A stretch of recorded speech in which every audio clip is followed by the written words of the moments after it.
Hola familia, estoy aquí para hablaros de Dios. Pero padre, tú eres sacerdote, tienes que hablar de Dios. Efectivamente. La verdad es que me encanta hablar de Dios, pero tú también puedes hablar de Dios, ¿eh? Muy bien, pues quiero hablar de la acción de Dios en nosotros. Dios, el Espíritu Santo, que ilumina, que actúa, que purifica y que nos hace vivir.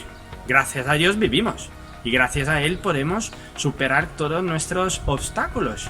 Pero ¿cómo colaborar con Dios? A veces imaginamos a Dios como un ser abstracto que se ha olvidado de nosotros y que no le sentimos cerca. Colabore con Dios primero dedicando tiempo a la oración. Hay que poner un orden en tu vida. Y poner orden es exigirte ese tiempo de oración, de rezar a Dios, de suplicarle, de agradecerle, de estar con Él. Luego, hacer el bien. Hay que amar al prójimo como a ti mismo.